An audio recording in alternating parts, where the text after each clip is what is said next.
Look at you wearing your Redskins gear or Redskins gear. Oh yeah, it is Redskins gear because that's old school. That's vintage. That's the only stuff they should be wearing, other than watching football team stuff. Absolutely. I would not. I definitely would not wear anything Commanders. But before we get into that, we are back again, people. I'm going to go into the YouTube stream. I'm gonna pull it up as well. Yeah, see if any degenerates have any questions.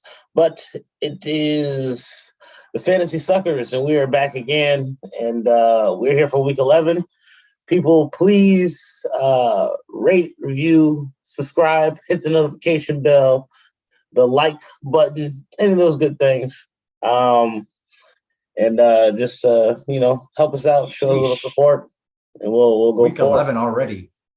We're already in Week 11, man. This shit is crazy. And I was just thinking about it. It's like, man, I felt like 2022 just started, but like looking at the calendar, 2022 is about to end in about a month and a half.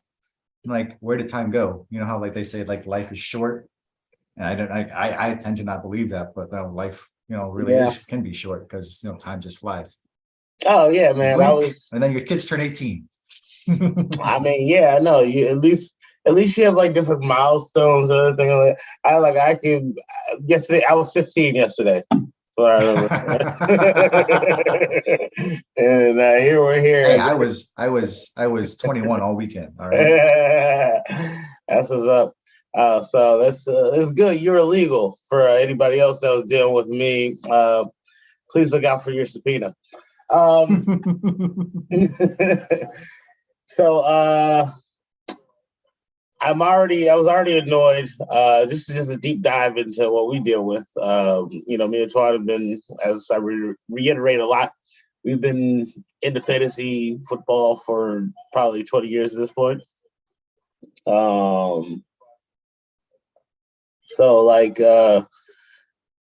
See, this thing is throwing me off. You're fine. I don't hear no echoes, nothing. I don't know. I hear echo something on my computer. I'm sorry about that. We've been doing 20 years, and as long as it doesn't come back on the actual playback, I don't give a damn.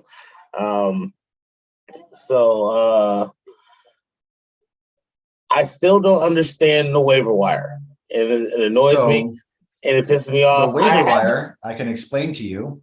It resets every week. So So it depends on, it goes in reverse order of where you are in the standing. So if you're last in the league, you'll end up being first at waiver wire time. If you use your waiver wire, you go from first all the way back to the bottom. So it resets every week. On Sunday night. That's every week. It resets every week. So on Sunday night, after Christian Watson's performance, I went to the waiver wire. I went there too. Obviously, I was first on the waiver wire at that time, but I was third. Like I was third to last in the league. So I think, okay, I'm gonna put in this waiver wire. I'm first. It's gonna reset, but I'm not sure how it's gonna reset. But then it reset, and I had to pay attention to it. So that's how it is. I still ended up getting him, but you motherfucker, you got the one I actually wanted. Cole Kmet. Oh, really? Okay. I thought about that because my first thing was like, all right, I'm third on the waiver wire and Twan's first. I want Christian Watson and I need Christian Watson and I want him to be good. I hope he's good for you. And this whole time, like, I've been on this comeback 3-game winning streak now, but better late than never. I mean, you're still in it. So yeah. I got more to make it. I got more than 50% chance to make it. And the problem is now, like, I have so many great running backs. I try to make trades and nobody seemed to take any of them. I have so many great running backs. Like this week, I got to sit Devin Singletary. It's like foregone conclusion. And I can't even put him in the flex. Like, so I have Dalvin Cook's in my flex, so I can't really complain. But Cooper Kupp was the only person I had wide receiver. My wide receiver 2 has been complete trash. Like as long as I've been doing this. I was like, oh my God, finally. That's what I've been waiting on all season is to pick up. There has to be a wide receiver that's worth something that I can put in there to really do it. I picked up Garrett Wilson a few weeks ago, and I think he's actually will be good enough. They're I playing. should have never dropped him. Yeah. I mean, but I've been playing wide receiver musical chairs all season. Yeah, you only dropped him because you hate Christian Kirk is finally, getting those good matchups that I'm after. I have started Christian Kirk the last 2 weeks and alongside Trevor Lawrence getting those double points when they when they connect. But man, he's on a bye this week and I'm playing musical chairs again. And I need a Christian Watson because I'm not even sure if Juju's going to be back this week after that nasty hit he took that knocked him out of week 10. Yeah. Yeah. That's true. Well, yeah, that's really true. That's an explanation on the waiver wire. So, if as your team improves, your waiver wire is going to go into the middle. But looking at your record, you're 5-5, and everybody ahead of you is 5-5 as well. So, I need to win this 3 weeks. The next 3 weeks are very important, and this is a bad time for Cooper Kupp to have gotten injured because, I mean, I made it by the skin of my teeth. I lost one game by 0.5 point, but I won this week by 1 point, and it's Cooper Kupp having 1.5 points, and Derrick Henry having a season low 7 points. I'm sure a lot of people were ailing this week. I'm sure a lot of people that were expecting to have points, lost and because of that. And, we're getting at that part of the season that waiver wire pickups are important. That's why I was like, I was waiting, and I thought by not using your waiver order, it stayed throughout the season, and you'd only get put to the back of the list as you pick up waiver. But if it replaces every week, then it doesn't really matter. That is the commissioner's choice, but the standard is it resets every week. When we first started this league, I got many complaints about the waiver wire because it didn't reset. Because I always had it for the first 5 years or so. There was always, if you use it, you go to the back of the line and you don't get it back unless people in front of you get it. Okay, besides yourself, I don't know who else would have a more intimate understanding of your legal rules from year to year. I don't know. I feel like I've been there. So the league rules, have evolved. It's become more like an NFL ownership. If 75% or 66% of the league just says let's do this, then we got to kind of do it. So yeah. No, we're very judicious and things have changed. I for years was trying to get into a keeper league just because we had a lot of the same culprits, and I'm happy where we are now personally. But let's get into it. So we already know now, like the key pickups this week were for Christian Watson. Watson, Green Bay, after his monster game. I mean, he only had 4 catches, but 3 of those were touchdowns. But he had over 100 yards. So I think Aaron Rodgers will be starting to look his way a little bit more, and I think Romeo Doubs is still hurt. Randall Cobb is hurt. So it's just him and Alan Lazard pretty much. Alan Lazard and as the weather gets colder in Green Bay, you don't know. Teams are going to start to. The thing is like it's a matchup thing as well. I mean, the Titans. The Titans are really good defense. So on run defense, but not pass defense. Overall, they kept they almost beat the Chiefs 2 weeks ago. Like they held them to under 20 points or something like that, I believe, right? Or I think so. It was a 24 that was the Malik Willis game, yeah.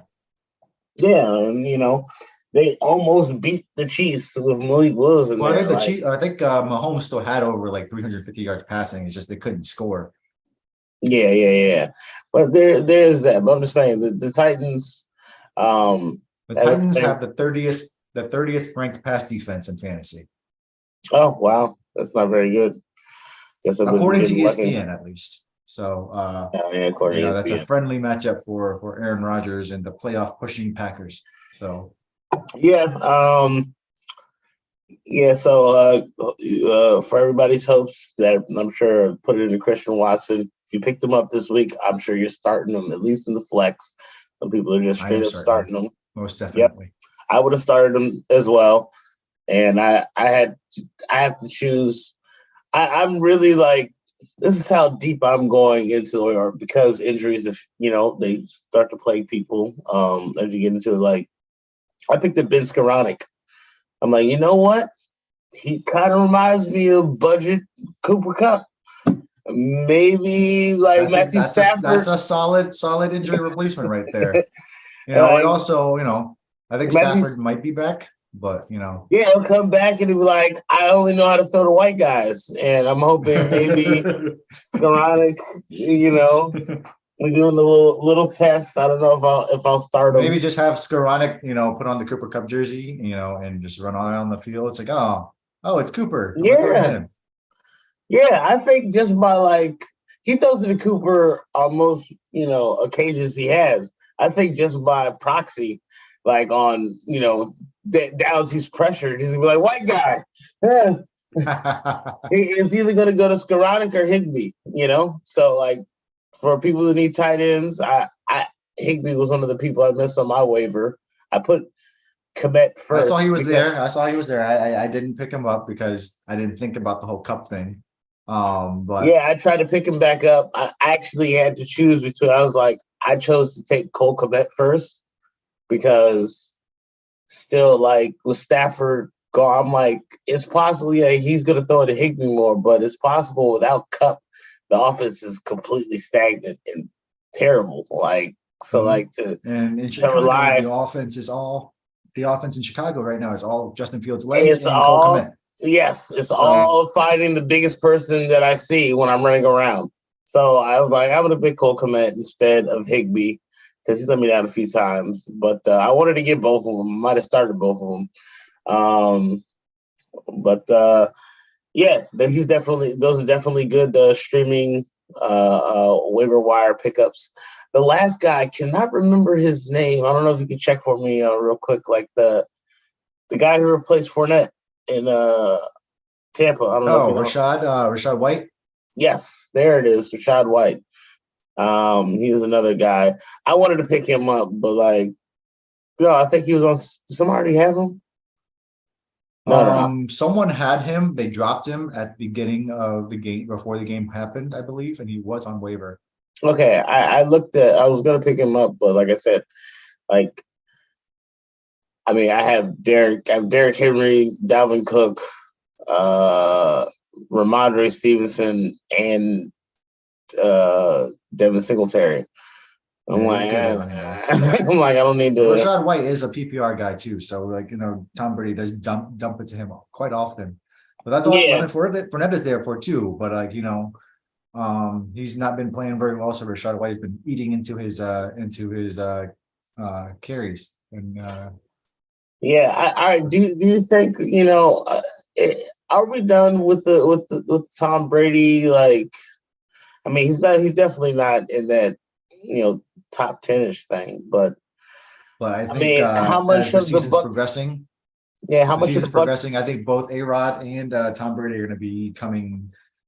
I believe that they're going to start rising again.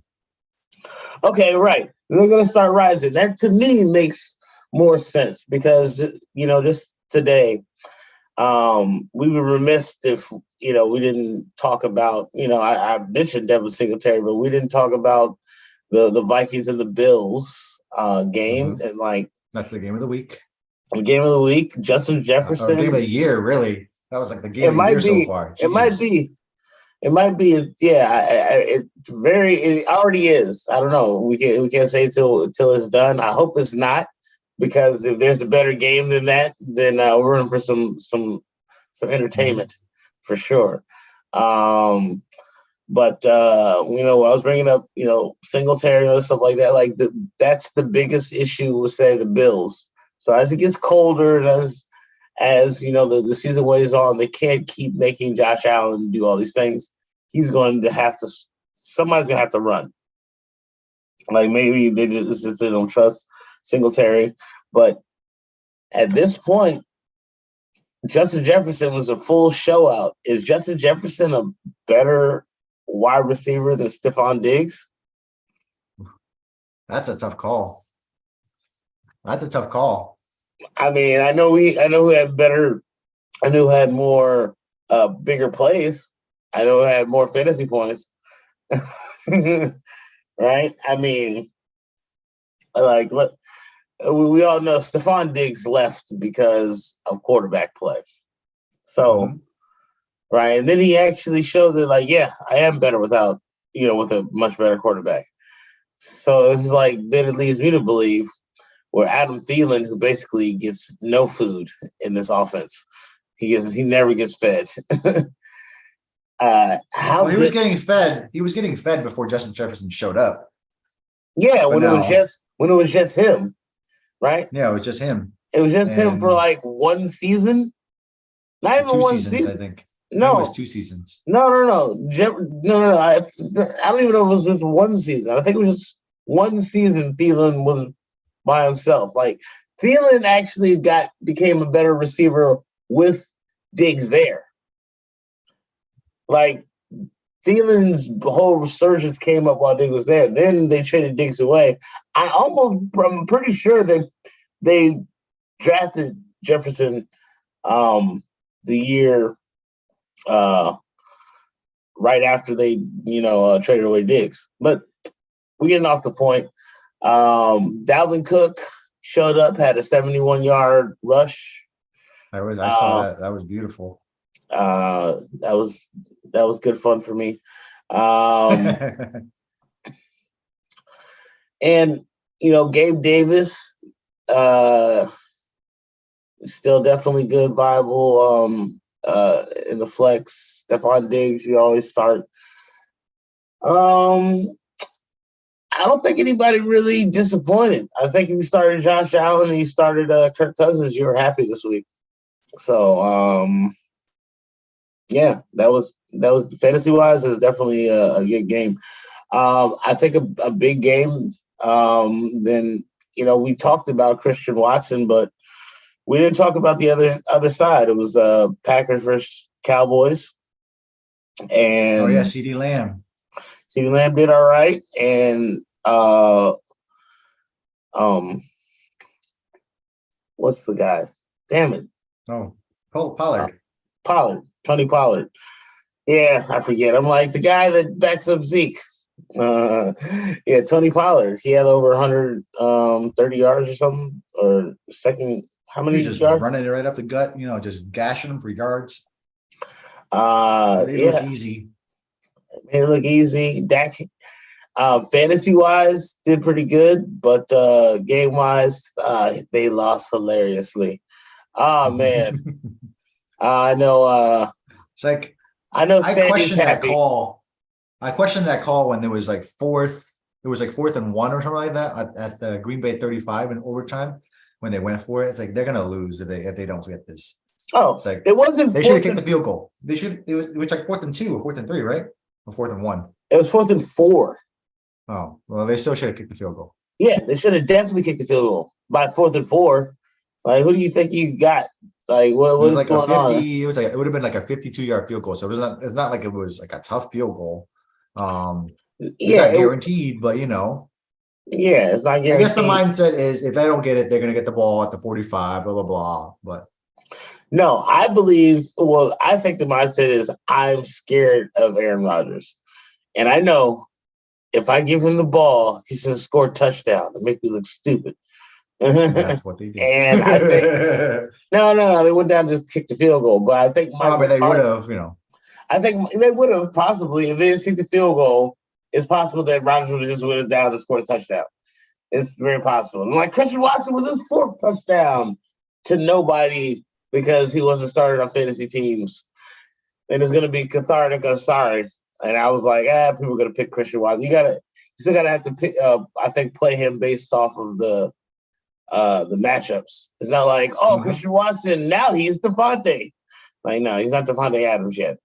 So I mean, But hey, man, sometimes shit just clicks, right? So you have that one good game, and then down the road, it just continues building and building and building and building, just like, Justin Fields. That Or I mean, that is possible. I mean, I also believe that Alan Lazard was probably getting number one like receiver attention, and now like mhm. Christian Watson, they're like, oh shit, he's here. This guy's gonna do it. I mean, if any defense is actually I don't know, playing for him, I don't know how well he'll deal with it. Basically, he's been going completely under the radar. Nobody's cared what he's been able to do. Now, if at any point they're like, all right, maybe we should double him, we'll see how well he does. But yeah, Aaron Rodgers, I would say for the Start him this games. week. Yeah. I would start him Well, this week. let's just start going down the games for this week. I was bringing up some of the key performers of last week, or key games. Oh, I thought you were segueing into what we were about to go talk into the games. Yeah, I was segueing. That's what I was doing. Yeah. Aaron Rodgers is a definite start this week against the Tennessee Titans. All right. I know that we've been on his ass, pretty much all season with COVID toe and all those medicinals or whatever he's fucking doing. But this is if you start him with confidence this week. All right. Okay. Starting him with confidence. I would have to disagree with you. I would be it depends. You have to have a very good backup to start over him, like somebody you wouldn't expect to have, but it's also good. Like Kirk Cousins at the beginning of the season he would be a backup. I don't think he was people's number ones, or maybe a Geno Smith or something like that. Maybe, but that's pretty ballsy to start over Aaron Rodgers. So, I mean, with confidence, it's bold, bro. With confidence. All right. We'll see. We'll talk next week. As far as anybody else in this game, definitely start Derrick Henry. After seeing Tony Pollard gash that defense apart, Derrick Henry is going to be a big part of the game plan for Tennessee, especially also coming off a short week. The run game becomes a little bit more prevalent. I feel like they honestly were like saving it. Like when I was watching that game, because I was sitting there like, all right, it would make sense. Yeah, like I feel like they were trying to keep him fresher. Like, let's only use him in case we need. But they won without him doing very much. So I hope, because they do need to win this game, and the Packers need to win this game. But they're going to get gashed with it, hopefully for my own sake. Would you start Aaron Jones this week? Absolutely, he's a must start. Aaron Jones, you don't even hesitate. I might start in the flex, Christian Watson and Alan Lazard. On the other side, I wouldn't start nobody. Nobody else. Not even the defense. I just cut. Well, I'm cutting the defense to pick somebody else up, but I only picked them up because the Patriots are on bye. But the Titans, the Titans defense, not this week. Aaron Rodgers might be on a heater, so I guess start buying high or starting all the old quarterbacks. Apparently, they're going to start heating up as it gets colder. That's all. That's all that's all we got on there. Deep dive. I would say start picking up. Maybe not for this week. When I just think about the teams, I think about Treylon Burks. He had been injured. He finally came back off injury last week, but he was on a snap count type of thing. Mm-hmm. But he's probably going to be there. I still don't trust Tannehill, but Treylon Burks is still their Yeah, their best wide you receiver. didn't trust Tannehill, but last year you trusted AJ Brown, right? Not So really. nobody. I Oh, still did. okay. All I right. trust AJ Brown more now, but after All right. Well, you you go. guys had that game plan to shut him down, and other teams are probably gonna see that now. All right. Well, yeah. You go. Okay. AJ Brown, he was their It's, number one receiver, but he didn't get a lot of touchdowns because of Tannehill. I I feel. get you. Except for But that I'm one just year where Tannehill went crazy, where he showed he was the most improved quarterback in the world, and then he came back down to earth. yeah. And at that point, he had AJ Brown. That's who made him look good. Really good wide receivers can make mediocre quarterbacks look good. Let's not go farther than Justin Jefferson. We're just talking about him. Like, That's like, true. I don't True. care what quarterback is there. I'm starting DeAndre Hopkins. I don't care who's starting. And that's been for him since he was in Houston, and now whatever. So if you were the quarterback for the Arizona Cardinals and you had a YouTube channel, you'd go out there and broadcast hey, start my boy DeAndre. I'm throwing the ball to him 100 times a game, all 1 yard screens all game. would I do that? No, I'm not stupid. I would just start my boy and then tell him to do that. I don't know. I would just put him in, I would do a bunch of daily fantasy. Actually, you know what? I wouldn't do that. I'm not that stupid. You know why? Because I feel like if I was especially entrenched in that, even as a person who barely pays attention to football on their level, I know about Calvin Ridley's story. And why would you do any of that shit? They're paying you enough. Fantasy, I don't care. This is true. If they find out your fantasy league was for $1 to buy in, then they will fucking sue you and kick you out of the goddamn league. All right, so I wouldn't do anything like that. I wouldn't collude. I wouldn't say nothing. I honestly, I wouldn't do daily fantasy for sure. Wouldn't take bets. And I honestly, if I was in the NFL, wouldn't play fantasy football. I just wouldn't. I don't know. I might be on the defense and be I'm gonna let the tight end score because I gotta win this week. I wouldn't do it. Or somebody would make that assumption. I found out that the person that he was guarding was on his fantasy team. That's why he left him wide open the whole time. I'm oh, God damn it. Asking for trouble. Let's move to the ones. Yes, 1 o'clock games. All right, we got the Bears and Falcons.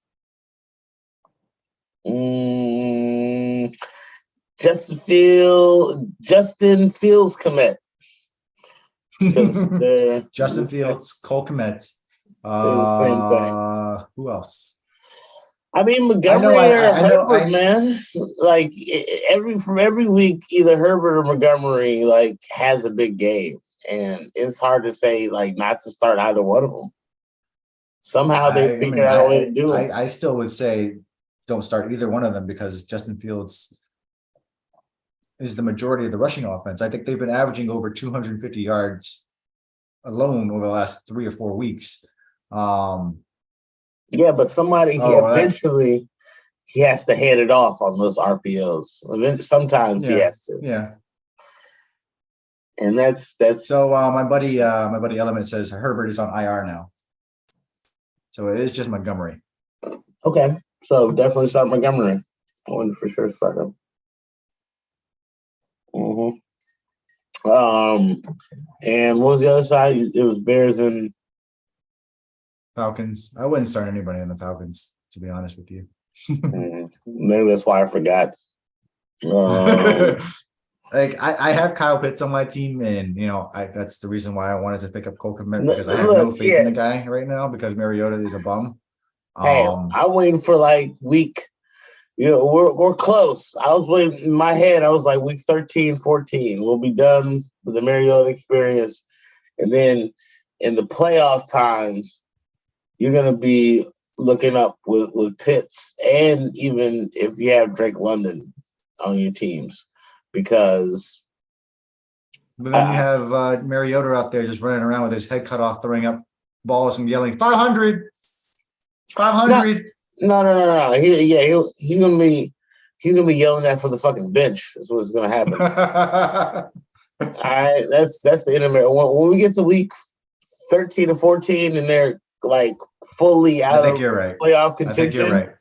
I think you're right. Desmond Ritter is coming in, and I've been talking about him all year. Like I'm going if he might be a streaming option as the year goes on. Like I really like Desmond Ritter, and there's way too many actual weapons on the Falcons, and even going forward, as I aforementioned, Calvin Ridley, like in the next year, like by next year. Yeah, I think he'll get the ball to Kyle Pitts and fucking Drake London. Those are two good enough weapons. Like that's better than what the Cowboys have on their offense. To me, like Drake London and Kyle Pitts are better than CeeDee Lamb and pick whoever else. Schultz. Yeah, like pick whoever. Yeah, Michael Gallup, whatever. I don't know. Like, yeah, to me, I would rather have. It doesn't hurt that they have Cordero Patterson in the backfield too. So right.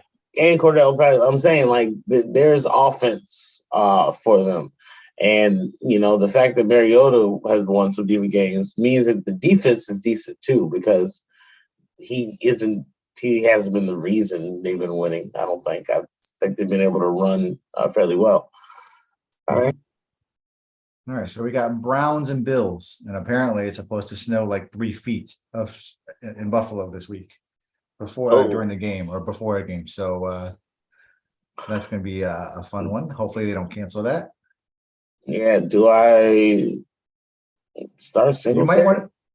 You might want to start Singletary if that's the case. So check that weather report before you set your lineups on Sunday. All right, well, here's a good question then for maybe on your Twitch. Who would you start, Devin Singletary or so is Devin Singletary against the Browns in the snow, or Ramondre Stevenson against the Jets?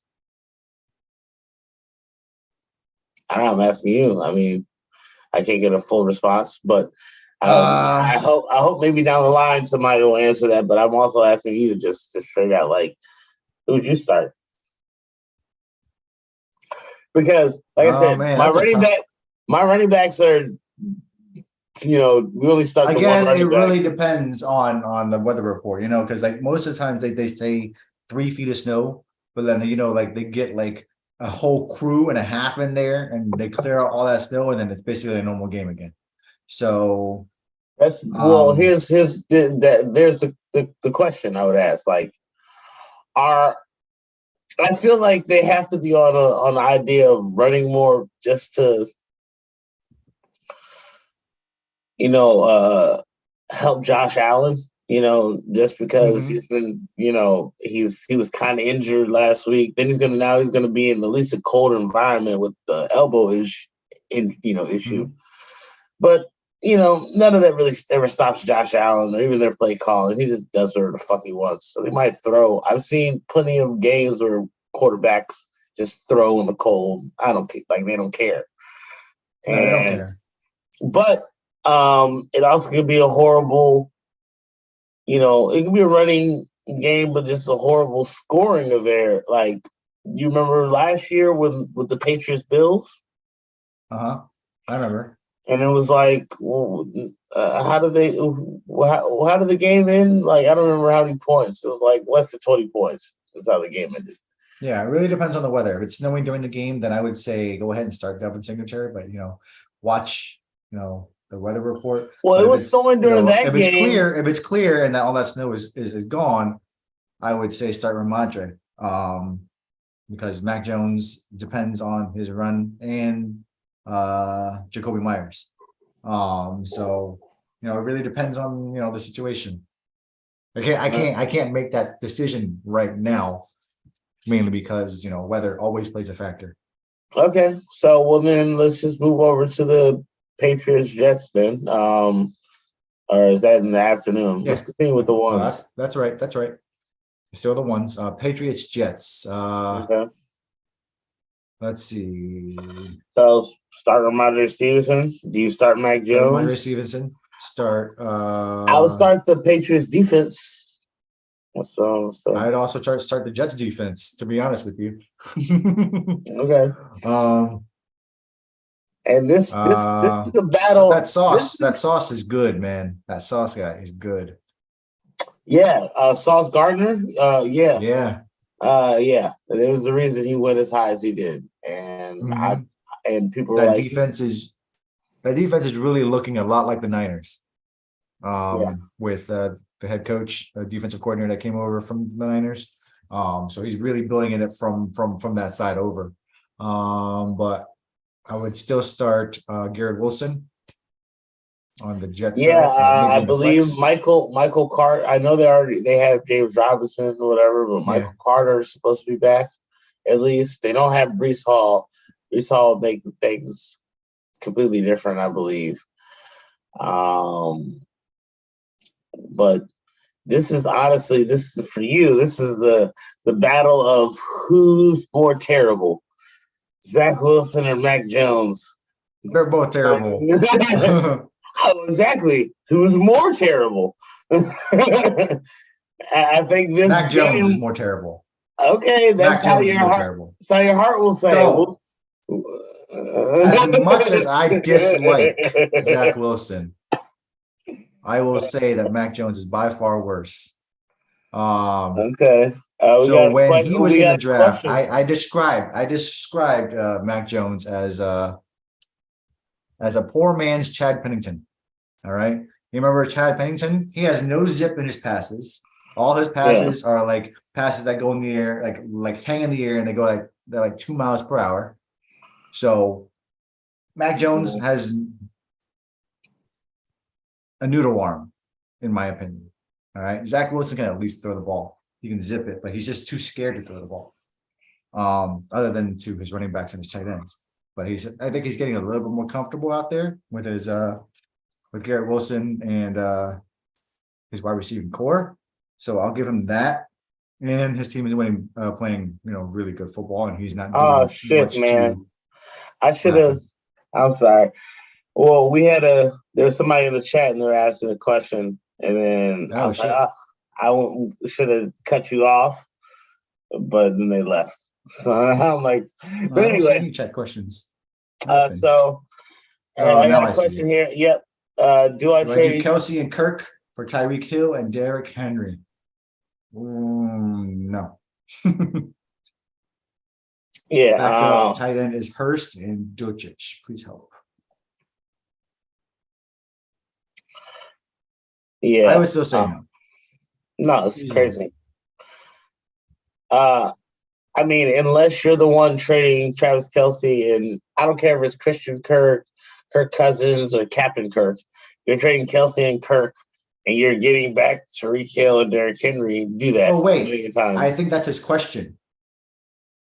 I think he does have Kelce and Kirk. Yeah, because he's mentioning that he has tight end. Okay, so if you are chasing Kelce and Kirk, yeah, I mean. I will do it. Yeah. What? That's like that's literal stealing. If it's Christian Kirk or Kirk Cousins plus Kelce, you're getting Tyreek Hill and Derrick Henry, probably the best wide receiver, that's number one running back and number one wide receiver fantasy wise in all fantasy. No brainer. Either you have those two people and somebody try to steal them from you, which they're just fucking with you, or you're being offered that, and I feel like they're fucking with you. I don't know, like nothing about this trade is equal. Yeah, you're basically trading the number one tight end for two number ones. So I don't see Yeah. where you would lose. Yeah. Like, and not just number one. And a tight end is the least important to have a number one person in. You're trading for a number But Kelsey is one. basically a wide receiver anyway. Okay. Is he going to score more points than Cooper Cup or than Derrick No, Henry or no, than Tariq no, Hill? Or then no. I can keep going. Oh, he might score more than Dave than Derek, but probably won't be by much. Derrick Henry, I'm gonna look it up right now. How many fantasy points they have both right now? Travis Kelsey, and Derrick Henry. Okay, I'm gonna look it up real quick. go look it up. It'll be fine. Go look it up. Through the years too. Go look at last year, the year before. I'm just gonna look this year. Yeah, who has the most fucking points? Oh, bro. All right, Travis Kelsey right now has 154 and a half in our league. Yeah. Mm-hmm. Okay, Derrick Henry has 169. Okay. Okay. It's closer than I would have At thought. 169 for Derrick Henry, he's actually the third ranked running back in fantasy football. Third ranked probably. But yeah, I would easily still do that trade. Yeah, who's 1 and 2? That's a good question. So I'm like, who's 1 and 2 running backs? I mean, Nick Chubb. Like, is it Joe Mixon for having such a great week last week? It might be. I still don't think it's. I still don't think it's Joe Mixon. Yeah, like that week wasn't good enough. McCaffrey. No. And I don't think it's him either. How do you look that stuff up on here? How do you look up the number 1 running backs? Yeah. Well, I don't know. Yeah, so I would say I'm just gonna look up my name. I would say definitely if whoever. Chubb is number 1. Yes, screw you. Kiss my ass. Chubb is number 1 at 169 and a half. So, bro, if you're trading Kelsey and Kirk, we got another. Yeah, we're trading Kelsey and Kirk for Hill and Henry. Yeah, you should pay that person money. All right. So Roderick asks, would you trade Pittman for Kadarius Toney and any of these other options? Rondell White, Adam Thielen, Van Jefferson, Juju is expected to miss this game. Would you trade Pittman for Toney and any one of these other options? Yeah, I mean, I'd probably take Toney and Rondell Moore, or Juju. I would say Juju because still long term maybe, but if he already got, I'm not sure if he's not Kadarius Toney. Oh, you're saying because Juju is missing. Is missing, right? Yeah, like I said before, I take Toney and Rondell Moore. Rondell Moore starting to play a little bit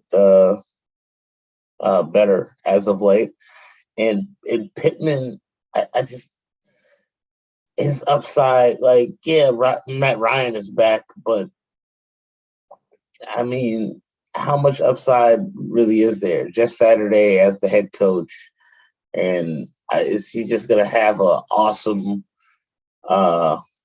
No, it's all Jonathan Taylor. It's Jonathan Taylor and play action and try to keep them, minimizing mistakes. Michael Pittman's not going to be. If you can get anything for Pittman, get him for sure. That Marquise Brown is really coming back this week. I did hear that. And why? No, I heard that as I picked him up in our league. I don't know if you noticed. I believe. No, I did. Oh yeah, it says he's designated to return from IR. Could play against the Niners in week 11. Wow, then nobody loaded again. Holy shit. Yeah, he did have that, but yeah, I'm saying that in the idea that if you have Juju and you're getting these people to replace them, then they're viable people in the short term to win you weeks right now in the middle of the season when people are going through actually bye weeks and a lot of injuries. If you can win a few weeks with those people, then fine. And I think that's better than the upside of Michael Pittman helping you in the playoffs or doing things like that. You got to get to the playoffs first and then, worry about the rest later. Adam Thielen, he's been nerfed. We talked about this a little earlier. I mean, it's pretty much Justin Jefferson for Kirk Cousins or not. Like, Adam Thielen's been completely nerfed. So I don't know how well he's going to do for you. And Van Jefferson, I mean, with Matt Stafford, whether he, can actually function without Cooper Kupp, I mean, we don't know yet. So Van Jefferson and we don't know how the ball's gonna move, and Sean McVay's offense without Cooper Kupp being who the hell he is. And they have no running game, so Yeah. And now they have no wide receivers really, so it's kind of wide open on whether or not Van Jefferson will step up. And it's a good opportunity for him to do so, but there's no guarantee.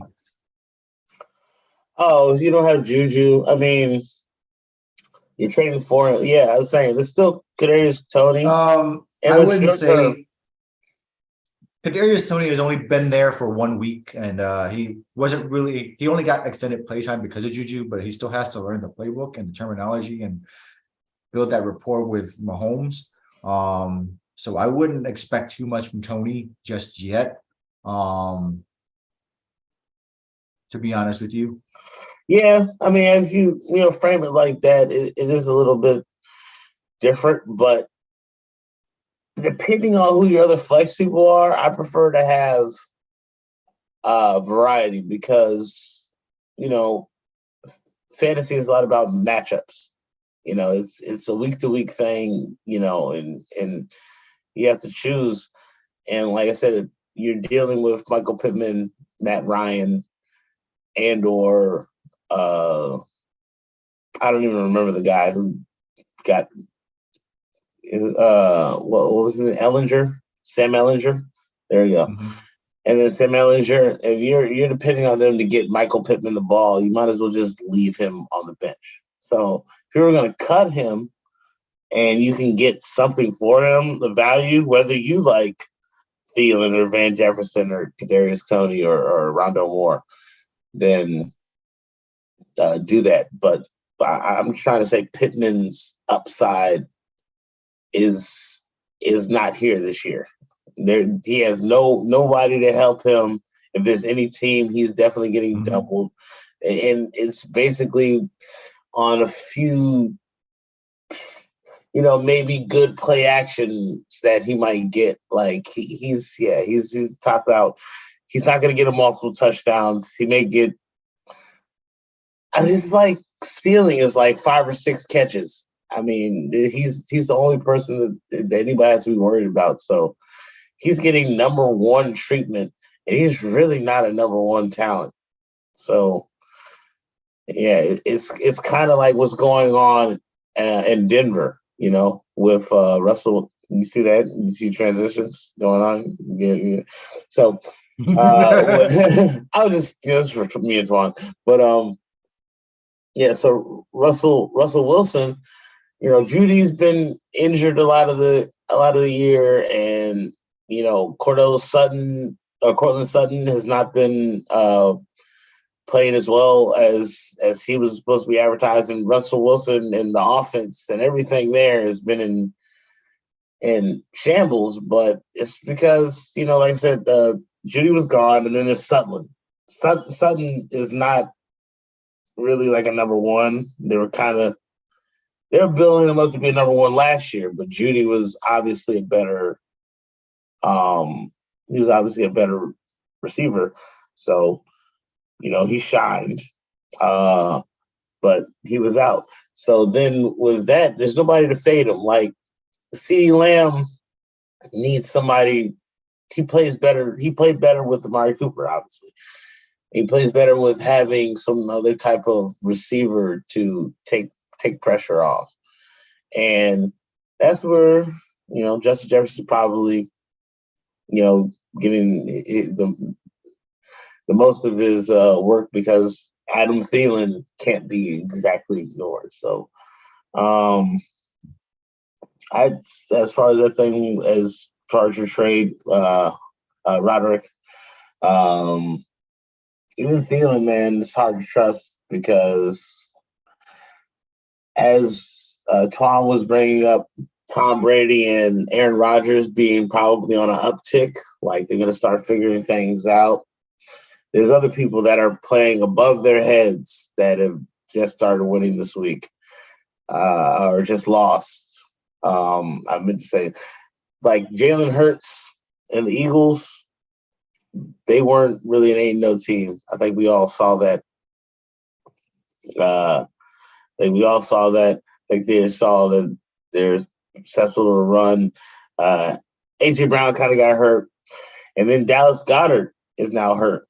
So fantasy update on that: Dallas Goedert is out for a substantial amount of time. I'm not sure exact amount, but it said he's hopefully going to come back before the end of the season. So talking 4 or 5 weeks. Yeah.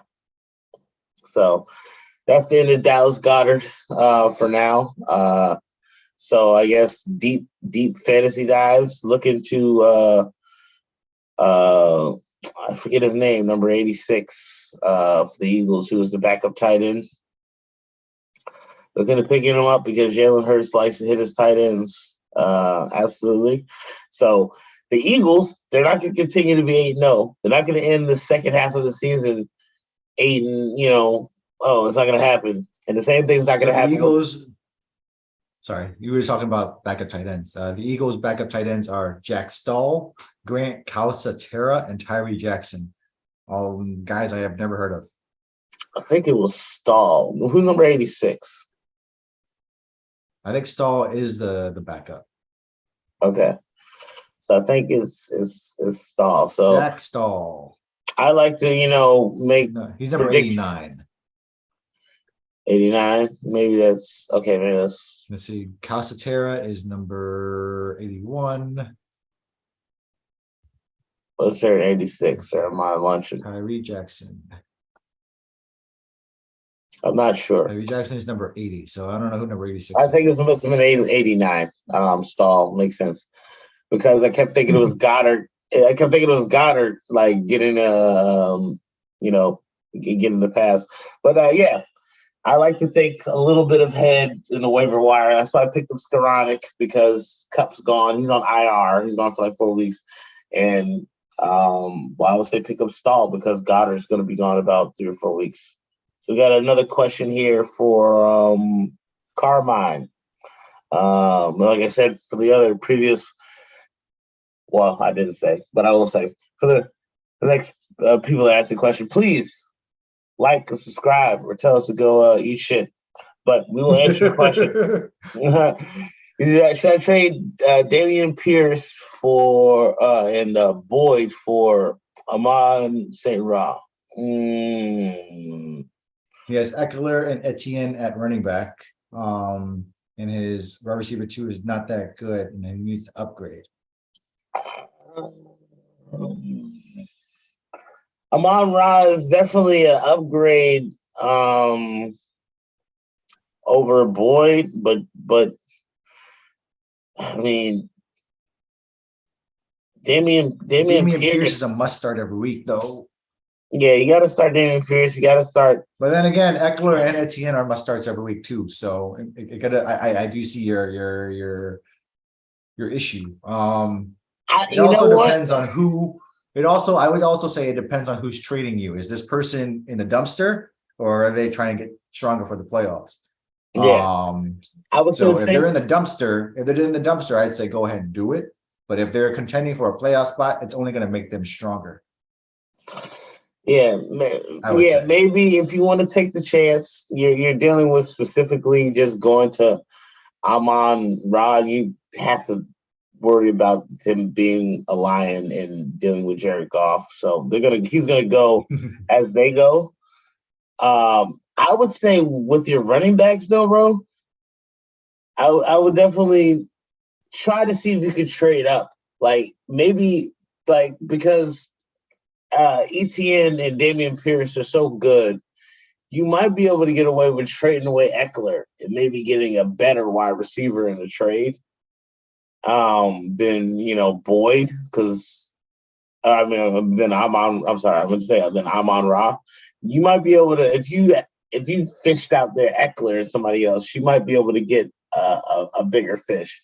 So I would say try that route, because Eckler's being overused and doing all that extra stuff because Keenan Allen's out. They have a lot of injuries. Keenan Allen's out. Mike Williams is out. They're down to like no wide receiver. So Eckler is the only thing in town. Like, sell high on Eckler. I would try to say that. We got one other question here from Sumo Bro. 20-man full PPR rather than Eli Mitchell or Jeff Wilson. What does ROS mean? Jeff Wilson is no longer in San Francisco, Sumo. He's he's on Miami. So definitely start both of them, really. I mean, now I don't know about Eli Mitchell, because he's going to be like the 49ers have an issue right now with getting the ball to all the people. Like, they got to get the ball to Deebo Samuel. They got to get the ball to Christian McCaffrey. They got to give the ball to George Kittle. They're not giving the ball to George Kittle, who's actually a good tight end. Like, Garoppolo's incapable of getting the ball out to enough of their skill players. So you want to start Elijah Mitchell, because they're basically going to run the shit out of the ball, but he's always going to be a wide receiver 2 kind of to Christian McCaffrey unless he gets injured. Well, Elijah Mitchell actually ran the ball more than McCaffrey did last week. I think he had 18 carries to McCaffrey's like 15 or something like that. But McCaffrey gets used more in the slot and, as a decoy, and he's on the field. So you never know what's going to happen. But Elijah Mitchell, I do see what you're saying, Sumo. The Niners will be running the ball a lot more, either whether it will be with Elijah Mitchell, CMC, Deebo, Ayuk, even sometimes. So anything to get away from Jimmy Garoppolo throwing the ball. But I would say if you had to pick between Elijah Mitchell or Jeff Wilson, I would say Elijah Mitchell, because Jeff Wilson is in the same predicament in Miami. He's sharing the backfield, but Tua is also going to be throwing the ball a whole lot more because he can and he has the weapons to do so. So I would say I would say if you're debating between those two, I would say go with Elijah. Yeah, I'd have to agree with you. Elijah Mitchell has a little more upside, and I think the reason they're going to continue, as you're saying, Sumo Bro, that they're trying to conserve CMC for the playoffs. I think that's what they're trying to do. They're trying to give him maybe less, like not even a lion's share, because his problem in the past has been injuries. So overuse. Yeah. Overuse. So Elijah Mitchell, I think they feel a little bit. They don't feel bad about overusing Elijah Mitchell, and if they can continue to do that, if they're not in games where they don't have to overuse Christian McCaffrey and his services, then I think they'll take that thing. So, bro, I hope that answered your question. Please click the subscribe, rate, review, like, or just comment on our page. But anyway, what's the next? Are we still on the 1 o'clocks? Are we almost done? We're still on the 1 o'clocks. Philadelphia, Indianapolis. We were talking about Pittman earlier. I feel like Philadelphia's got, going to bounce back this week against the Colts, because the Colts only have one. Or the Colts have one weapon, and that would be Jonathan Taylor. Michael Pittman, like we said earlier, is not really a number 1 wide receiver. He's more of a wide receiver 2. He needs a wide receiver 1 to thrive. And from the beginning of the season, his numbers have dipped a whole lot. Yeah. When Michael Pittman was good, it was when T.Y. Hilton was good. Right. I mean, to me, wasn't it like 2 years ago? Like Michael Pittman was decent last year. T.Y. Hilton was, always dealing with injuries, kind of, and that was kind of T.Y. Hilton's last year. Is T.Y. Hilton out of the league? So I think he's out of the No, he's not league. around. That's crazy. So, and they have no, like, how bad could he possibly be? Like T.Y. Hilton was just as good as Brandon Cooks is. So, maybe, maybe they both need to be out of the damn league. So you said AJ Brown was injured, right? Or he AJ should be Brown, playing. AJ Brown should be playing. Okay. So as far as anybody, I'm gonna downgrade Philly Eagles wide receivers this week, mainly because I like Indianapolis's They have a secondary. good defense. Yeah. Their secondary is good. Stephon Gilmore is a shutdown corner still at this day and age. So whether AJ Brown plays in a limited fashion or if he plays all, I would say he's probably a wide receiver 2 or wide receiver 3 this week. And if you're looking to start a wide receiver this week from the Eagles, and you have Devontae Smith, I'd say he's probably a better start than AJ Brown this week. Yeah. I'd say honestly, if you're betting, this has nothing to do with fantasy, but if you're betting, I would take the points, whatever they are in this one. This is another, as far as what we just saw with the Eagles, against the Commanders. They just ran into, the Colts have a better secondary for sure than the Commanders, and probably a better defense overall. And I guarantee you they have a better running game. So what the Eagles just lost to was people running down their fucking throat and, not being able to move the ball. So, I mean, you start Jalen Hurts, it's hard to not. AJ Brown is, I think, nicked up. It's hard to not start him. But, the ball's got to go somewhere. Deeper leagues. It does. Deeper leagues. Like I said, the tight end stall or Quez Watkins, the dummy who's really fast and caught the pass, but also fumbled and lost the game. So that's speaking really of Quez Watkins, is Miles Sanders a startable? Like, do you start him this week at all? Like, what happened to Miles Sanders? I don't know. I feel like they've gotten away from the running game again. You know how like last year when the Eagles first started the season, they like ran the ball like 6 times a game for like the first like 6 weeks, and we all called Nick Sirianni the dumbest coach in the whole entire world.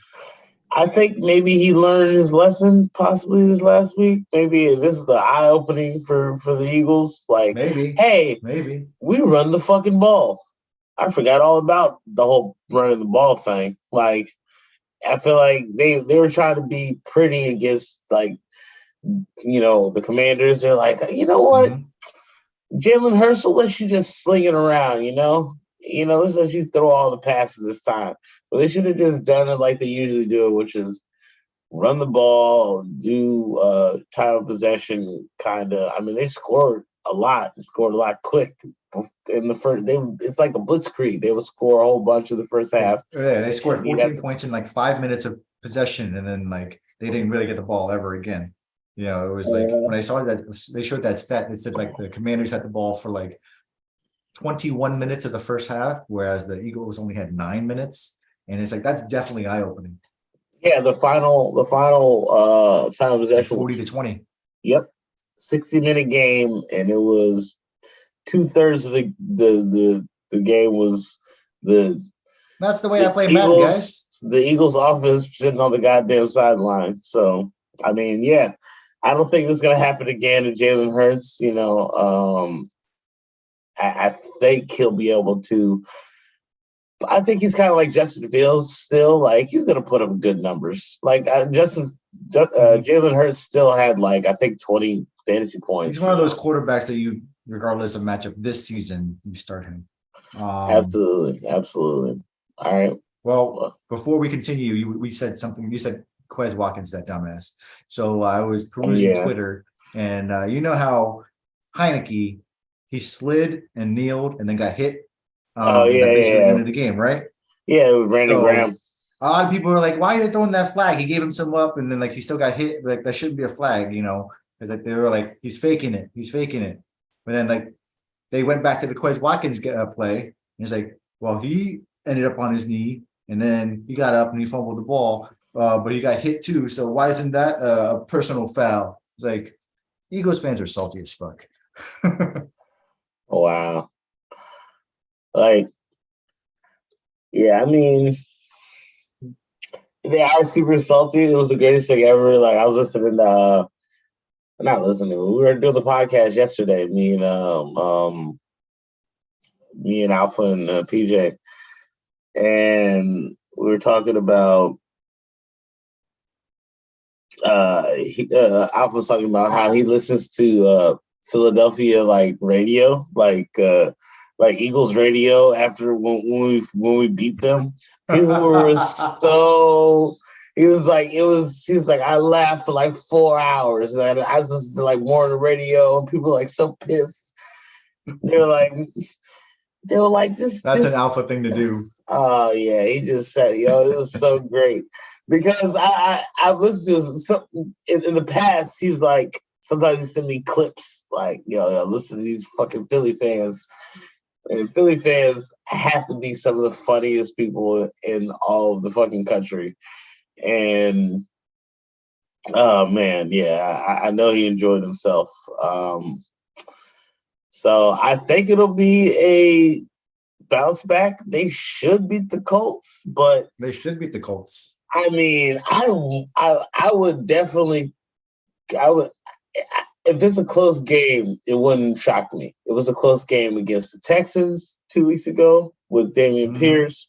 They have played a very light schedule, so they do seem to play down to their opponent. So no, they hadn't been. They've been beating people's asses all year, and then they got in the first half. They have. Oh yeah, and then the second half they let them come back, and then they barely win. I got you. Yeah, exactly. They got to put that pedal to the metal for the whole 4 quarters, or else they're gonna Which makes me wonder. It makes me wonder about the one of the teams that they beat on the way there that they could be undefeated. If things bounce their way, the Minnesota Vikings. Mm-hmm. Who are they playing this week? They are playing the Dallas Cowboys. Right. Minnesota Vikings have only lost to the Eagles. That's their loss. Their one loss. Mm-hmm. And they've played a very tough schedule. Come back. Yeah, I would have to say that they're the best team in the NFC. I mean, they are. Kirk Cousins. It's not like they have a dominant defense. I mean, it's just the offense is just good enough, and that's how I know it's not sustainable. There's no way. There's no way that they end like 16-1 or whatever the fuck. No. That's not gonna happen, or they're not gonna end up 15-2. Right, so probably more like 14-3, 13-4. Yeah, 13-4 seems like that's damn good. I would never expect it, and that means that they're going to lose at least 3 more games in the next 7, whatever. So they might not. I'm looking at their schedule right now. They got the Cowboys, we're going to talk about that. The Patriots. I think the Patriots is a loss for sure. They got the Jets. It could be a loss. They got the Lions. Could be a loss. Could be a loss. Got the hey, it's the Lions just beat the Packers. All right, it's a division rival. All right, the scrappy Lions. And like I said, the Vikings are playing well as a team, but unfortunately, the team is being captained by Captain Kirk. Captain Kirk Cousins, and he has never failed to not be elite. So like he's going to figure out a way to screw it up and be like, hey, he's flying too close to the sun. Kirk Cousins, you can't just be a top 5 quarterback all of a sudden. You're supposed to be between the 8 and 12 range. You stay there. That's Kirk Cousins' range. Between 8 and 12. So after the Colts, or after the Lions, they got the Colts, and then they got the Giants, Packers, and Bears. Man. So yeah, I guess they could end up, losing 3 more of those. I think 14-3.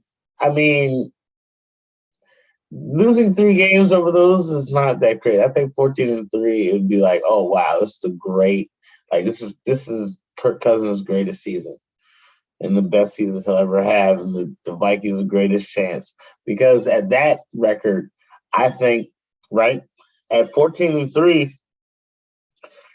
do they not get the bye? Like everybody's like the Eagles get the bye, right? So if you think they would, that means that there's more losses out there. So if they end up 14-3, the Vikings do, the Eagles have to lose 3 more for them to get home field, because the Eagles obviously have the tiebreaker for beating them. Absolutely. So I mean, what are the chances of that? But all right, we got like 4 more 1 o'clock games. We got 4 more 1 o'clock games. The Rams at the Saints. We don't know. Stafford might be playing. Is Stafford? No Rams. No Rams. Higbee if you're desperate.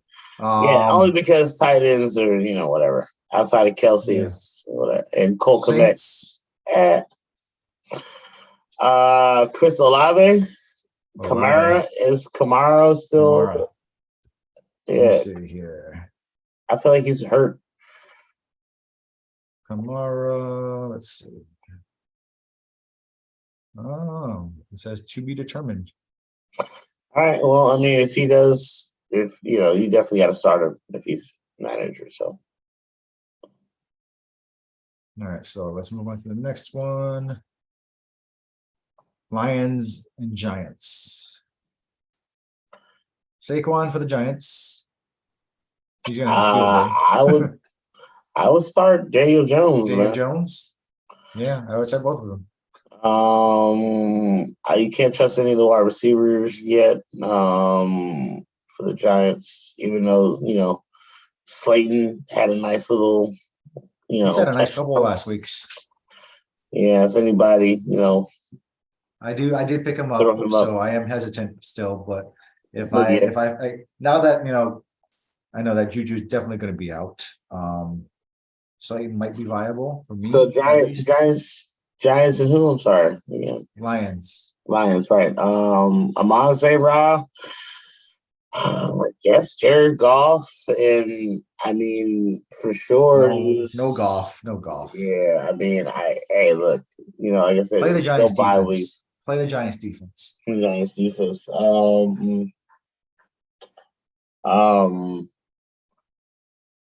It's going to be DeAndre Swift. I would say start DeAndre Swift. Yeah, he's not. I don't think he's reliable. He scored a touchdown last week. I mean, Jamal Williams is also out there. So, yeah, they're not very reliable. So it's really just Amon St. Brown. So, all right, we got 2 more ones. It's Panthers Ravens. Gonna get destroyed. Not looking forward to it. Lamar's going to run like 175 yards on us. He won't be able to throw the ball because he doesn't know what to throw it to. But Duvernay. That's like that is one thing that will work in our favor. Like I'm going to say that right now. The fact that is Mark Andrews going to be back? I don't think so, right? No, but they had a bye, so they had a bye, so he might be healthy. He's questionable. Gus Edwards or something is back. He's questionable. He did practice today, so he'll probably play. Never mind that. Just ignore everything I just said, guys. Start Mike Andrews. We'll start Mike Andrews. Start Lamar Jackson, and don't start anybody. I mean, besides Devontae Foreman. Deontay Foreman. Yeah. Deontay, sorry, Devontae. Yeah, I wouldn't start anybody other than Deontay Foreman. Yep. That's it. Not even DJ Moore. No, I would not start DJ Moore. Baker is starting this week, so they don't have that good of a rapport. Oh, he's just not that good of a quarterback. We'll just be ready for 100 batted balls at that line of scrimmage. That's all. Yeah. I really don't like this decision. Like, I know that PJ's got a high ankle sprain, but I would have put Sam out there instead. But yeah, well, oh well. There's always time though. Watch, like, Baker's going to start the game off 1 for 9 for like 2 yards, and then Sam fourth quarter will come. Oh, Sam Darnold will come in. All right, well, or make things worse. So we got the Commanders and the Texans. Start Brian Robinson.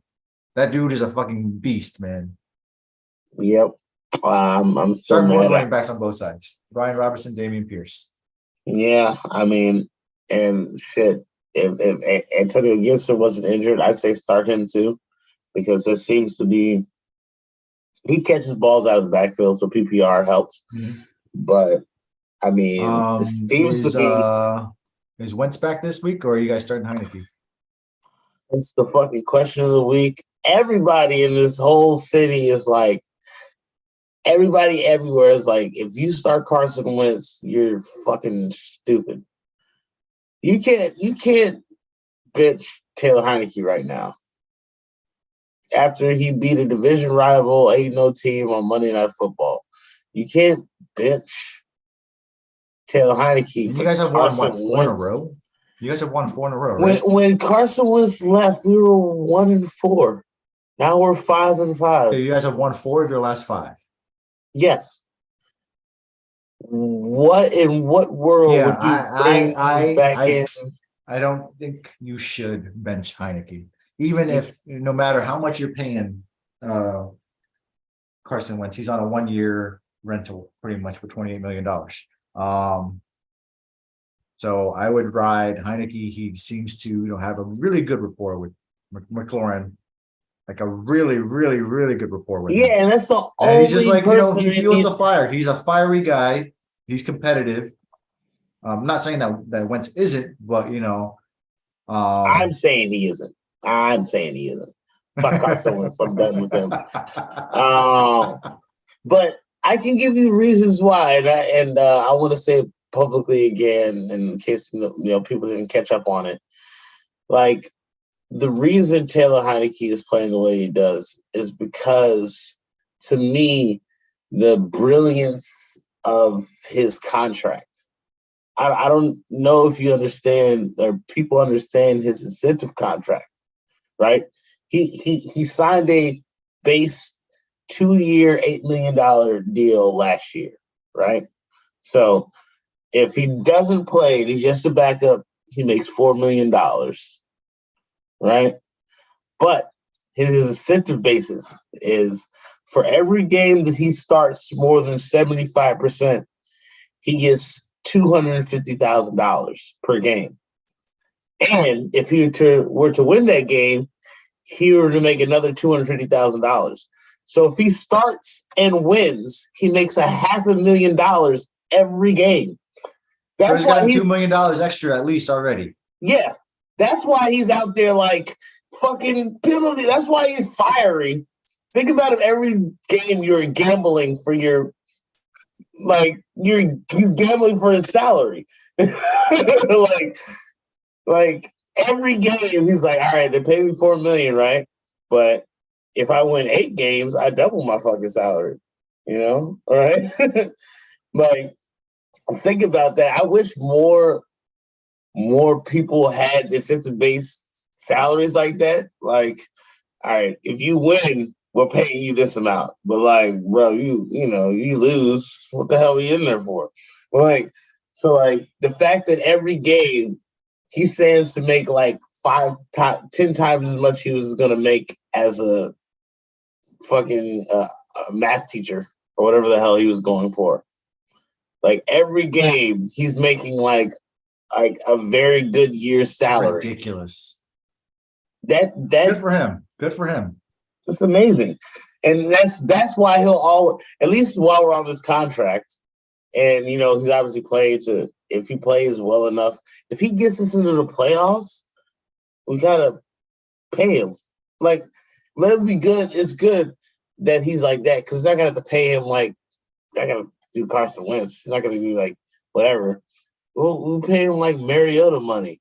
He's way better than Mariota. Like, we'll pay him like, all right. He's definitely better than Mariota. Yeah, it's like, we'll pay you like $15 million a year. We can figure out a way around that, whatever. He'll feel secure.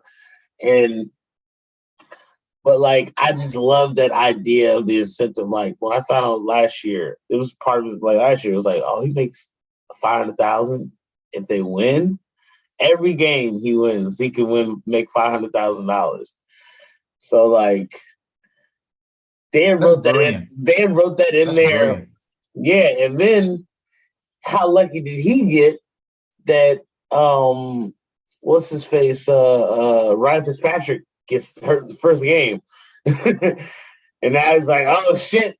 Like, I see how many I can do. But yeah, man. So sneaky start. I was sneaky start Taylor Heinicke this week. You start Terry McLaurin, you start Brian Robinson, but the Texans aren't a very good defense. I mean, they're decent defense. It's probably the better part. But I mean, offensively, this is supposed to be the comeback for Chase Young. Now, seeing what our defense was doing before, I just hope, I don't know if we'll get 4 turnovers again, but I would say Taylor might have a couple of short fields in case Dameon Pierce doesn't find enough room. I would actually be worried for Dameon Pierce this week. I'm worried because like the last, been shutting down the run as far as I can tell. The last few weeks, but I'd still say start him because he's literally their only semblance of offense. Yeah, you gotta start him. Definitely don't start Davis Mills, but definitely don't start him. Definitely don't start Brandon Cooks. Oh yeah, I just cut him recently. I'm finally done. I'm not gonna be. He's like having like a bomb in the middle of your like fantasy lineup. But all right. On to the 4s. So we got the Raiders and Broncos divisional matchup. Boring game. Who's gonna win? Let's see. The Raiders are gonna go up by 30, and then they're gonna end up losing by 1. That is wishful thinking. If you think Russell Wilson can orchestrate 31 points, you're crazy. Yeah. I mean, if they put up 31 points, so we need to recommend that they start some players. Who would you recommend on the Broncos to start? Because it's not Russell Wilson, right? Well, they scored 31 points. It's not Russell Wilson. It's not Russell Wilson. If they scored 31 points, I guarantee you he made good points. So I don't. All right. Let's say they'll go up 17 points. All right, the Raiders will go up 17 points. And then end up losing 20-17. Now I can believe it if it's like, all right, 30. Or no, 30. Better yet, 18-17. Start Brandon McManus. He'll kick 6 field goals. I am doing that this week, but I will say that it could get to that high if there's say on both teams is like 2 or more defensive touchdowns. It's possible. Like, I would say this: you start both defenses. You started the Raiders. No, I wouldn't start the Raiders defense. The Raiders defense is pretty bad. Start the Broncos defense because the Raiders offense is pretty bad. That's better than starting the Raiders defense, to be honest with you. I get you. All right. I can't really pick out. I mean, other than Devontae Adams and Josh Jacobs. That's it. You got to start Josh Jacobs. I don't even know about Josh Jacobs. You have to start him. If you drafted him, you got to start him.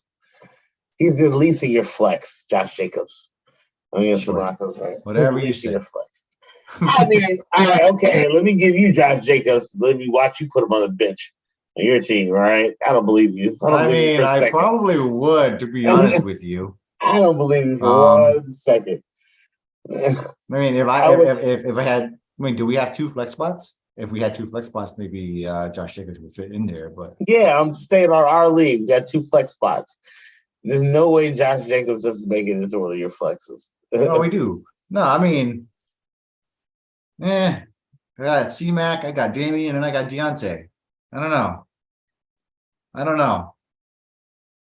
All Would Josh right. Jacobs fit in your lineup?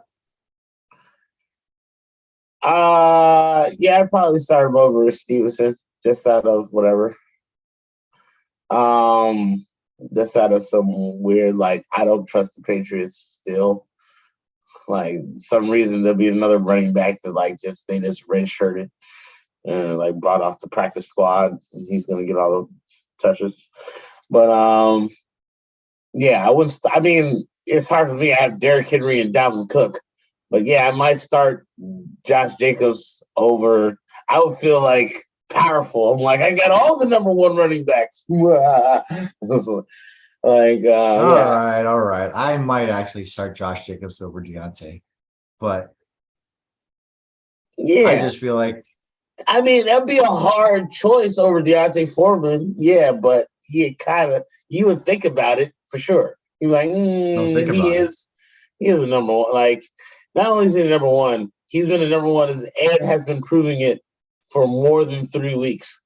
Unlike Deontay Foreman, who we've seen in other jerseys not play as well as Josh Jacobs. So, I mean, yeah. But what All else? Just right, only like two so more fours and two more fours. The game of the week: Cowboys, Vikings. Justin Jefferson, obviously.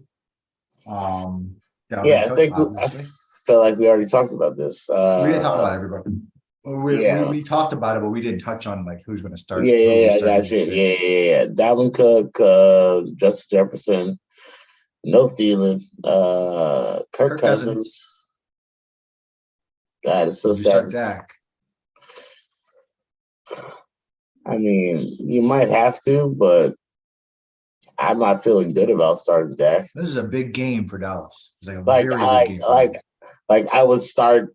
I would happily start Daniel Jones over Dak based off matchups and other shit. Like, just But yeah, but this is a big game for Dallas because Philly lost, and this is their chance to gain ground. so But if they lose again, they're going to be 3 games back. do you start And CD? I would start CD. I Yeah. would start CD, Okay. All right. I'll start to and Tony Pollard. Pollard, I I would think probably Zeke's start still out. Pollard again. Yep. You got it. You Zeke's gonna got be out. to.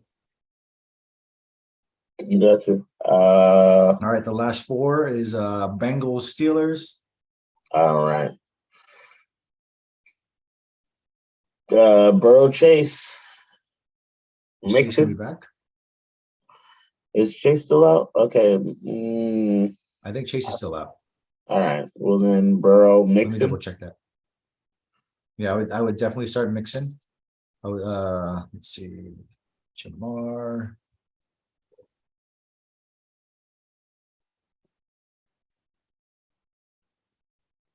Yeah, he's out.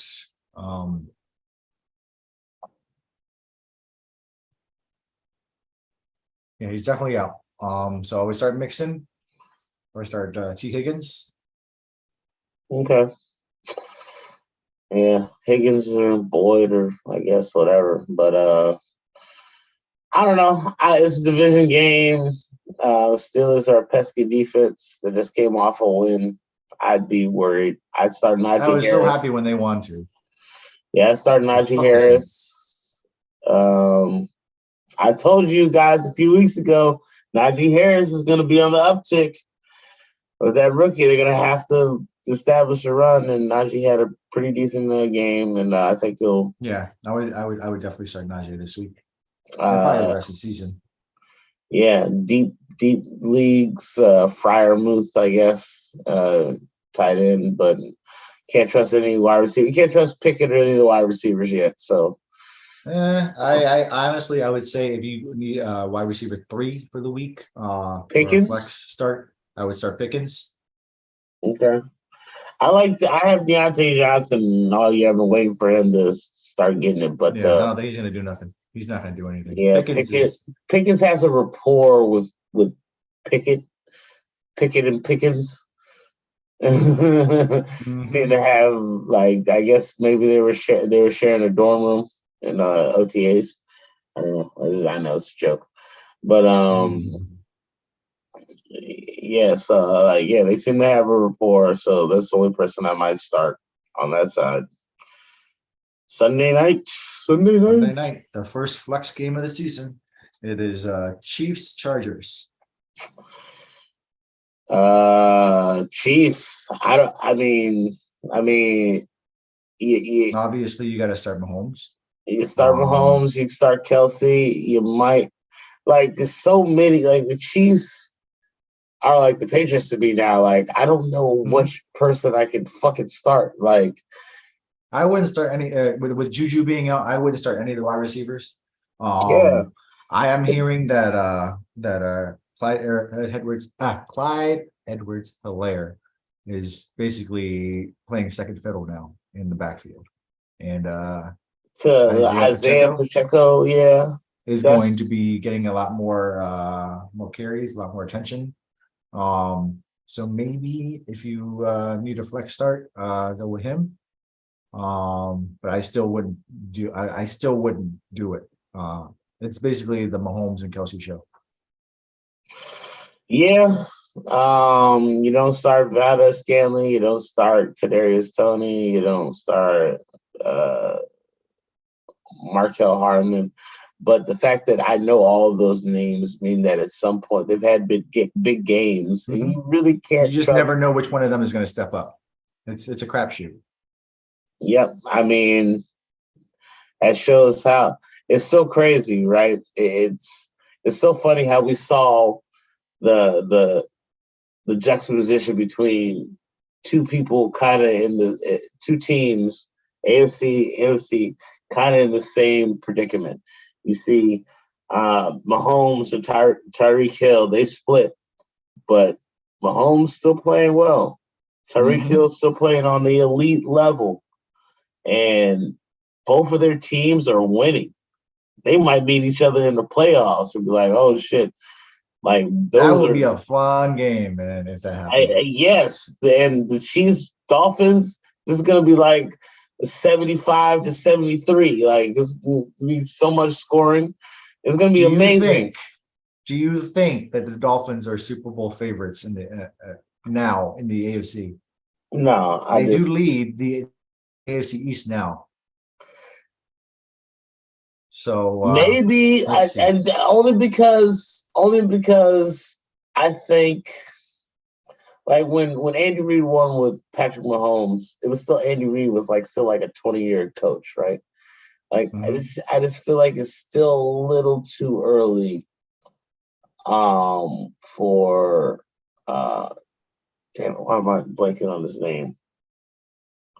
The head coach of the Dolphins, Yeah, I know what you're talking about Mike McDaniel.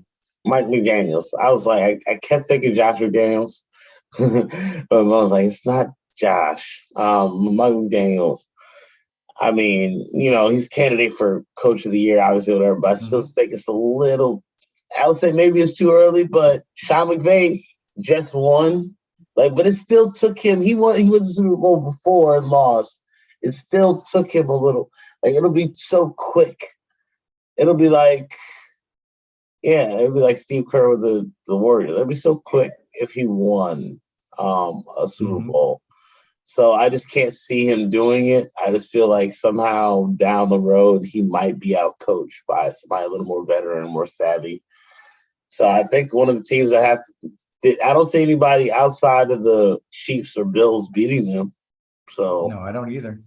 if they're gonna have to play one of them, and I think they'll lose to either one. Like both of those teams won't be knocked out before they run into the Dolphins. So On the Chargers side, my fault. Sorry, I was bringing that whole you good? thing just to say was like we see that side with Tariq and Mahomes, and that worked out for both of them. But on the other side, you see Aaron Rodgers and Devontae Adams. You saw like a great duo break up, and now they're both worse off. like why? I bet Devontae thought that he was going to, hook up again with his college quarterback and work wonders. But it hasn't happened. It hasn't happened. It has not. Oh, he just realized come to fruition. He just realized, he was like, I'm the best receiver in the league. But he didn't realize that he was the best receiver in the league because he also had one of the best quarterbacks. Yeah. Yes. So it was like, oh shit. Like, so now he's dealing with, and he's going to continue to deal with what DeAndre Hopkins had to do, before he got Kyler. He's going to, Derek Carr is going to get, he's going to get cut eventually. And Devontae Adams. It was his last year of his contract, so he's going to be gone. So and he's going to be gone. I don't see him come back. Yeah, and Devontae's going to be sitting there. And then, if we keep Ron Rivera, Derek Carr will probably be the new fucking quarterback. All right? that would be so bad. And I would see it coming. Like, well, we have a lot of confidence in Derek, and we looked at his numbers. I'm like, stop looking at the numbers and use your eyes. All right, Carson Wentz needs to. And I'm still worried about it. I'm going to go to sleep thinking about it tonight. Like, is Ron Rivera going to start Carson Wentz again? Like fucking stupid shit. I've been. Huh? It's not the last year of his contract, Derek Carr.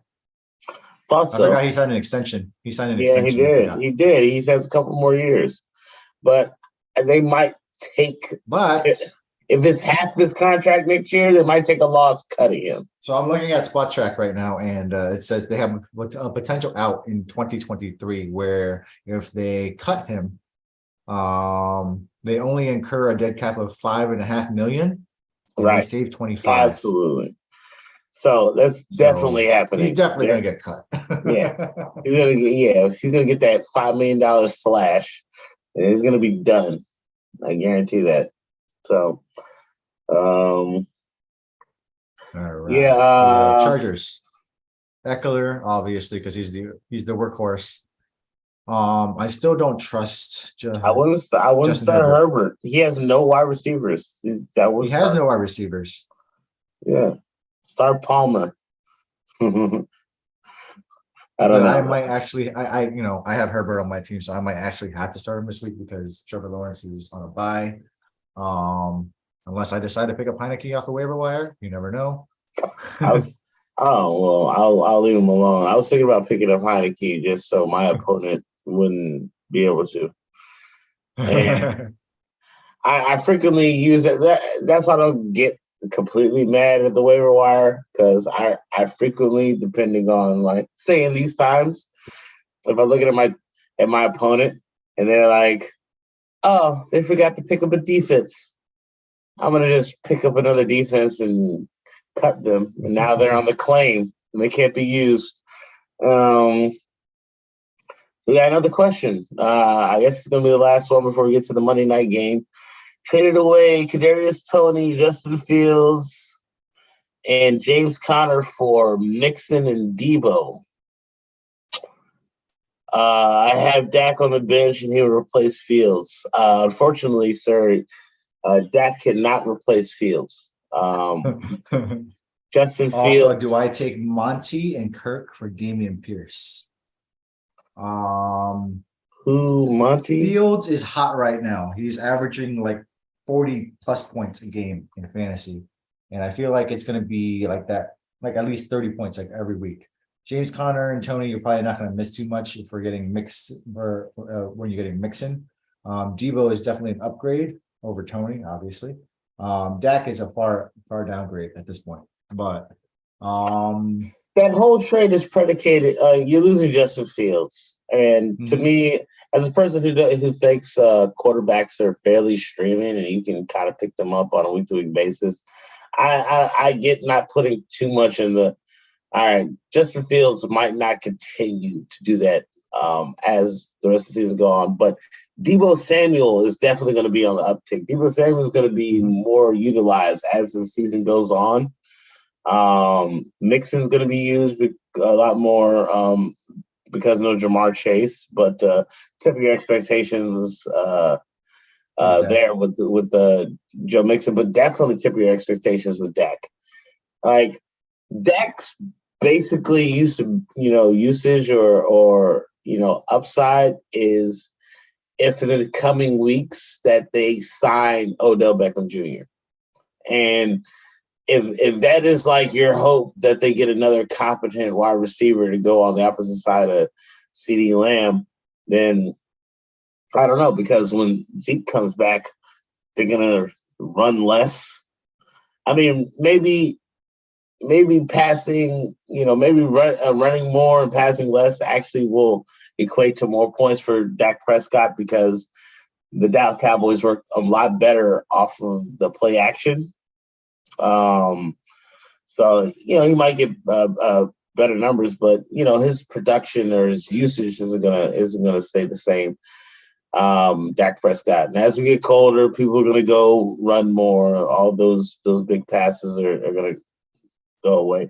The only upside to it is that it's still a pretty weak strength of schedule as the years go on. As people have been forgetting, the NFC East has the worst strength of schedule by a wide margin this year. We were playing more teams that missed the playoffs or had a losing record than any other division. So, yeah.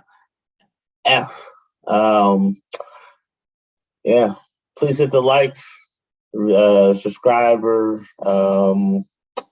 Yeah. Come with us next week. We only got one more question or one more game to go over. And also he had a follow a second question. He says, do I take David Montgomery and Christian Kirk for Dameon Pierce? Montgomery and Kirk for Dameon Pierce. That's a tough call, yes, to be honest with you. I would do it just because to me, Montgomery and Kirk are flex positions, and they're you can use the varieties, but if you can trade your flex positions to a solid starter that you're not going to think about. Like, you're going to think about one of the two bench, either Montgomery or Christian Kirk, depending on the matchup. Once you put Dameon Pierce in there, outside of injury, you're not second-guessing anything. You put him in there. If he's your RB2, you're well on your way to the playoffs. If he's your RB1 at this point, say another week RB1, like Josh Jacobs, who I think is it's probably a weak RB1 right now. You're feeling good about having Dameon Pierce in your starting lineup. Mm-hmm. Yeah, I would keep Dameon Pierce over David Montgomery on. Yeah. So if you have Dameon Pierce, keep him and don't trade him away. We could sound like assholes if he gets injured next week against Washington, but we can't see that far in the future. David Montgomery's numbers are nerfed, as we've been using that term a lot. This podcast is nerfed by the uprising of Justin Fields. So even with Khalil Herbert being hurt, I feel like David Montgomery still is an afterthought because of Justin Fields. So I wouldn't do that deal at all. And Christian Kirk, even though he's had a good couple of past weeks, it's really hit or miss. A lot of times, he's depends on the matchup. And Trevor Lawrence is not he's still not force feeding him the ball. Trevor Lawrence is kind of learning how to become a quarterback, and Kirk is learning the offense and learning Trevor Lawrence. So yeah, he's not trustable yet. Maybe it's a possibility he get that get that rapport as the season goes on. Like, oh, all of a sudden the Jaguars are clicking. You'll have our apologies, but the the logical thing here is like David Pierce has been proving it week after week, and he seems to be their only offensive talent. So take them over people. Or David Montgomery is probably the third or fourth option behind Mooney, behind Kmet, behind Justin Fields. David Montgomery gets the ball. Behind, I would say Etienne probably gets the ball before Christian Kirk. But, you just got to temper your expectation with the Jaguars. Right, Then it was just Monday night. Man, we've gone long today. We made it. We've gone long today. It's all good. It's all good. Tell Camilla I said Niners, sorry. Niners, Cardinals. Niners, Cardinals. It's gonna be a fun game. If Kyler plays, this could be a game of the week. It could be a very fun game. I feel like Monday Night Football this year has been a lot better than in recent years. Like the games have been more competitive. The matchups have been a lot better. I think that might be due to Troy Aikman and Joe Buck calling the games now, because they always get the fucking premier games. So they had no choice other than to make Monday Night Football better. Yeah. Okay. So, man, I really hope Kyler plays. Kyler Murray, if he plays, and we just brought it up, Marquise Brown and everything. Like, he has all the fucking weapons. He lost Zach Ertz. He did lose Zach Ertz, okay, which makes the tight end, it makes the tight end position a little more thin. But, I mean, Rondell Moore, DeAndre Hopkins, Marquise Brown possibly back. And then your fourth receiver is Robbie Anderson. I mean, like, Cliff Kingsbury should be licking his chops, and I hope he is. He really should. And if he's not, it's because Kyler Murray was injured. He injured his thumbs playing Call of Duty, and maybe that's why he hasn't, that's the only thing that I think that would stop them from. Like, isn't AJ Green still on the team? He's like their fifth receiver. AJ Green is still on the team. He caught a touchdown last week. Yeah, he's their fifth receiver. AJ Green, Rondell Moore, fucking DeAndre Hopkins, Marquise Brown. Like, it's like Kyler Murray should be able to, get some things done. And he is the kryptonite to one of those great defenses like the 49ers has, that Kyler Murray makes impromptu play. Kyler Murray is like the new Russell Wilson used to be. Like, I make plays with my feet and then I throw the ball up and then good shit happens.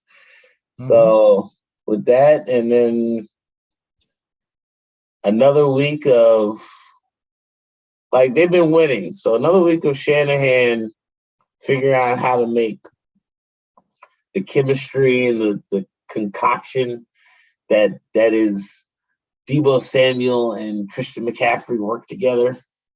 Like, as he's figuring that out, I just think the upside is there. And you start both of them. I don't know if you start Garoppolo. I don't think you can. I mean, you got to start Kittle, but I don't even know if you feel good about starting Kittle anymore. I feel like you feel better about starting Ayuk more than Kittle, and that's crazy. That is crazy. But tight ends are so hit or miss, and there's only like quarterbacks. There's only a select few that you start every week. Not even a select few. Maybe that's two, but as far as that, not much you can do. Not much you can do, but it's just showing that 49ers have a lot of weapons. And it makes me think about, maybe we were robbed of Trey Lance, because obviously Jimmy Garoppolo is only going to do so fucking much to make all those pieces work. So you imagine how an offense with Trey Lance would look. Yeah, like I imagine, like what if Aaron Rodgers was like over there? He was like, "Ooh, toys!" Like fucking throw shit around like that. Like, what? How good could the 49ers be if they had a decent what if Justin Fields had what the 49ers have, right? Mhm. And that's how I would say like to Trey Lance, because Trey Lance is very comparable, I think, on the way they play the game. Like, what if Trey Lance is playing as good as Justin Fields is now, but with all of those people? Like, Justin Fields is doing that shit with fucking Nobody's. Cole Kmet. Yeah, so I worry about how good they can actually be. All right, we got one more question here. We're gonna take this from Francisco. We've been on a little long because we kept getting Should I questions. trade Lockett for Keenan Allen? I would. I would as well, but when is Keenan Allen getting back? I know he's been hampered by the hamstring.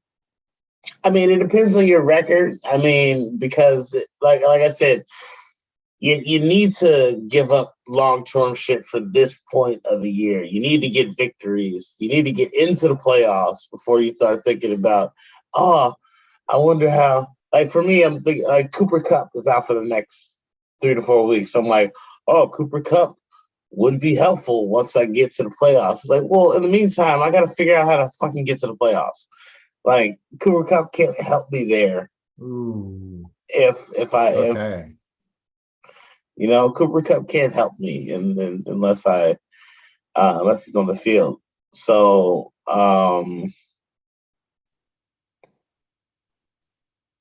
So update: Keenan Allen practiced today. yeah, definitely. He's listed as questionable, and Mike Williams also practiced today. So both of them might be back this week. And that helps both of them. So, and Yeah. there goes starting Justin Herbert. So yes, I would say definitely. I would take that. Yeah, Trade. and people are trading just because they're worried about Keenan Allen. Once he gets back from injury this time, I don't think he's going to get injured again. Like I think he's probably going to be back, and it's just a simple thing. Like, do you want to get? We know Tyler Lockett's not better than DK Metcalf, or he's not going to get more targets. So we'd rather get a number 2 wide receiver on offense. That, let's be honest, nobody thinks the Seahawks is a better offense than the Chargers. So do you want the number 2 for the Seahawks or the number 1 for the Chargers, which has a better offense, a better quarterback? There's so much more upside. It's like, yeah, it's a no-brainer. Trade Lockett for Keenan Allen. Agreed. No brainers, man. No brainers.